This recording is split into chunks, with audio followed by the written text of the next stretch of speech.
Beaucoup d'entre nous maintenant ont peur de certains animaux, mais on ne les a jamais vus. Comment s'est créée cette peur? C'est l'influence de ce que les gens nous ont transmis. Les gens nous ont répété à maintes reprises des scènes ou des scénarios relatifs à ces animaux que nous sommes parvenus à croire qu'exactement ils auront le même effet sur nous. Bonsoir à vous et ravi de vous revoir une fois de plus sur notre chaîne. Dans la vidéo précédente, nous avons parlé de l'influence de notre environnement sur notre programmation. Avant qu'on y vienne au monde, nous sommes déjà influencés par l'environnement dans lequel notre maman vit. Et une fois venu au monde, cette ampleur ou bien cette influence prend une grande ampleur. Nous sommes en contact avec plusieurs personnes et elle continue toujours de nous influencer jusqu'au jour de notre mort. Donc, dans cette lignée, je vais prendre aujourd'hui quelques exemples de programmation de l'enfance dont nous tous nous avons été victimes, parfois sans s'en rendre compte. Et les gens qui nous ont transmis cela aussi, les ont fait parfois sans en prendre conscience ou sans s'en rendre compte.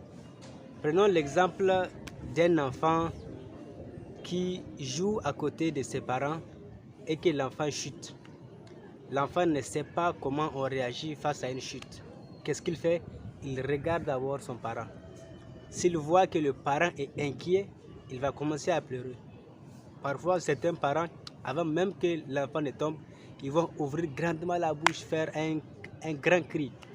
Or, les cris forts font partie des pères innés des enfants.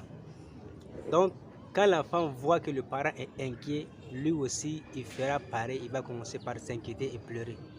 Mais même s'il a mal et qu'il regarde son parent, le parent fait comme si de rien n'était. Et encore mieux, le parent lui fait signe de se relever, que ce n'est qu'une petite chute. Même si l'enfant a mal, il va consumer le mal à lui. Parce qu'il n'a pas eu l'autorisation de pouvoir pleurer. Il vient de voir comment on réagit face à une telle situation. Un enfant à qui on fait cela chaque jour va développer des compétences, des aptitudes différentes de celui d'un enfant à qui à chaque fois quand il tombe, les parents sont inquiets ou les aînés qui sont à côté lui montrent des signes vraiment d'inquiétude. Autre exemple, nous avons tous en nous peur des animaux qui sont un peu dangereux ou bien qui peuvent nous mordre, comme les serpents, les scorpions et autres. Mais les enfants, non. À première vue, l'enfant n'a pas peur d'un serpent. L'enfant n'a pas peur d'un scorpion. Il faut que les adultes qui sont à côté de lui crient pour qu'il puisse savoir qu'il est en contact avec un élément ou un animal dangereux. Il peut y arriver qu'on voit un enfant en train de s'amuser avec un animal farouche, un animal dangereux qui est mordant, mais lui ne le sait pas. Beaucoup d'entre nous maintenant ont peur de certains animaux, mais on ne les a jamais vus. Comment s'est créée cette peur? C'est l'influence de ce que les gens nous ont transmis.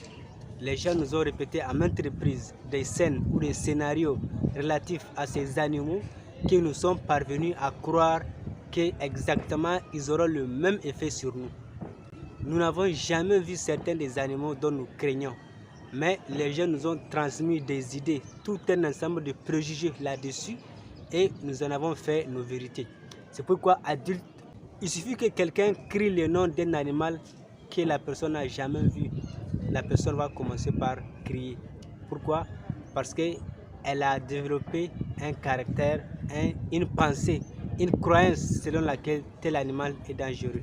Je ne sais pas vous, mais moi, à un moment donné, je me suis vraiment posé la question, pourquoi je continue à réagir de la même manière face à certains stimuli comme un enfant? Pourquoi je continue vraiment à réagir comme un enfant face à certains stimuli ou bien face à certaines situations?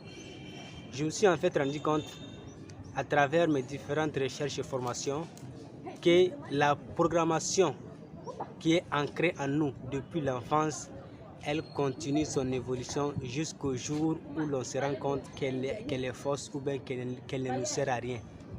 C'est-à-dire, c'est tellement ancré en nous d'adopter tel comportement dans telle situation depuis l'enfance que nous avons perpétué cela jusqu'à ce que nous devenons adultes, nous continuons à réagir de la même manière que l'enfance.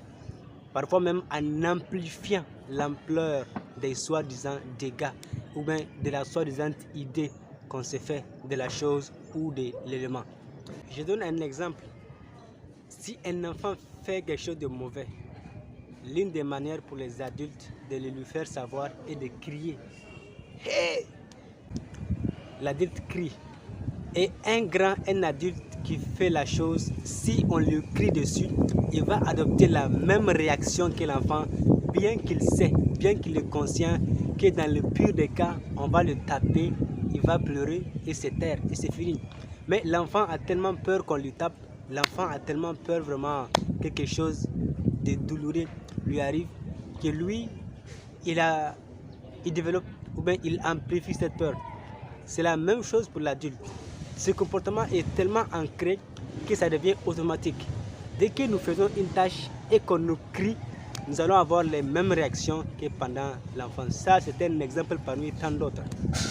C'est pour montrer à quel point la programmation de l'enfance continue toujours de nous influencer, même en étant adulte.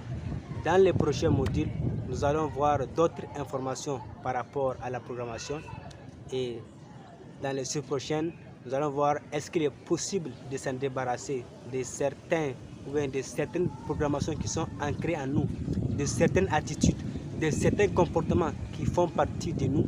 Nous allons voir est-ce qu'il est possible de s'en débarrasser, d'éliminer certains, de réduire l'ampleur de d'autres ou bien de les changer à travers d'autres.